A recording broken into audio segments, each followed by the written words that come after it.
Hi, I'm Seth. I'm writing this note, bottling it, and tossing it in the brook by my house. Writing helps me keep my sanity.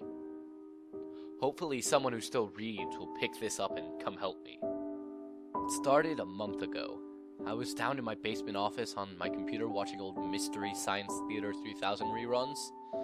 The phone rang next to me, but I didn't pay any attention to it. It was never for me. On the off occasion it was usually my brother, and half the time we were on the phone, my nephew would be trying to grab it and talk to me himself. Mom yelled down the stairs that the phone was for me. Yeah, I live with my parents.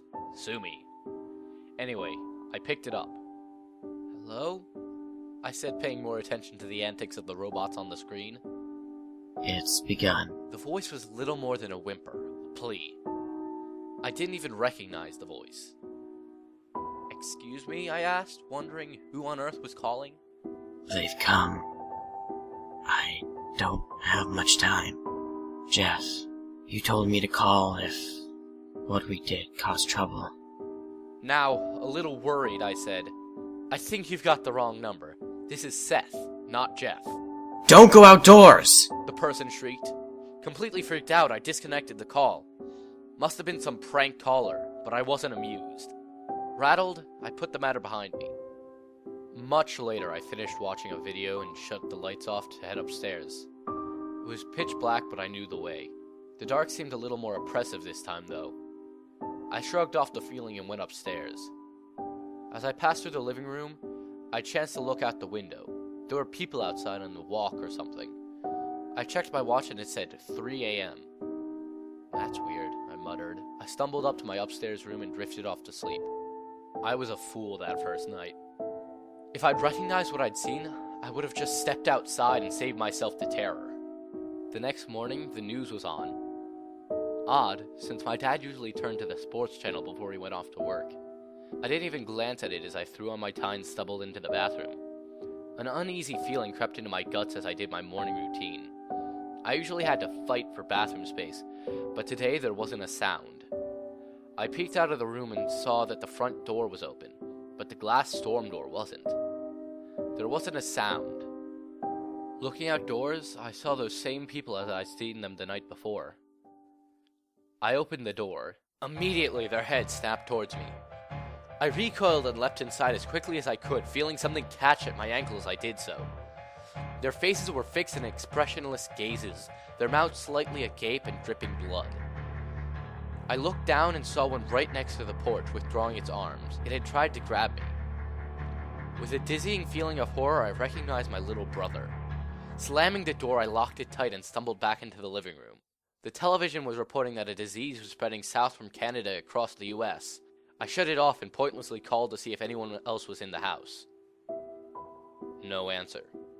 So began my solitary existence. The news ran for a few days before they were caught.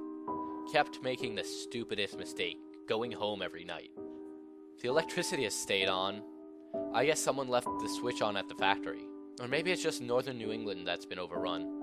I don't know. The internet's been out too, so that's annoying. While the news was running, they called them zombies, going back to the old standby. I guess it works. I mean, they don't do a whole lot and they're definitely dead. They walk around until their legs rot out from under them, and then they crawl until they literally fall to pieces. Well, they've got legs though, they're fast. That's how they jumped my family, I suppose. And the police car that drove up to my house to see if there were any survivors, that wasn't fun to look at every morning. They overturned my car while chasing him, so I'm stuck. Cops to the rescue again. They don't really need food, so they didn't finish eating the guy, but they did dismember him. That's why he couldn't get up and join them. I could see him gnashing his teeth fruitlessly, though. For about a week, a guy on the radio hopefully pointed out that they were falling to pieces, so all we needed to do was wait them out. Then he got impatient, went outdoors. Nobody's been on the radio for 2 weeks. I'm in trouble, though. You see, the house has no food left. I can't wait for them to all fall down dead all over again. I've made a couple expeditions to the general store. Luckily, I had that sword collection upstairs. They're all too slow to catch me when I run. But there are so many that I sometimes panic. Last time, they nearly got me. I broke the front door, you're getting back in. Now the cold seeps in every night, and I can see one standing out on the porch right now, not 10 feet from where I'm writing this. You're safe indoors. Don't ask me why they abhor coming in. Whatever the reason, it's been my lifeline. Unfortunately, they seem to know that there's someone alive in the house. Don't ask me how, the fellow on the front steps doesn't even have eyes anymore.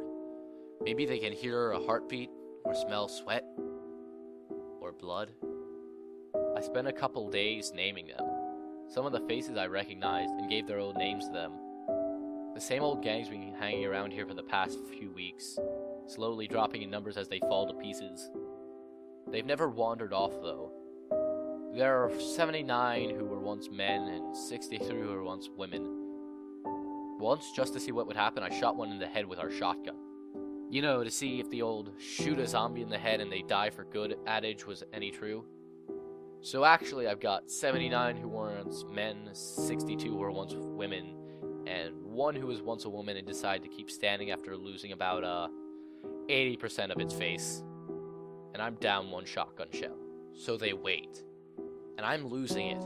I talk to myself constantly, and I ate a stuffed animal for dinner last night.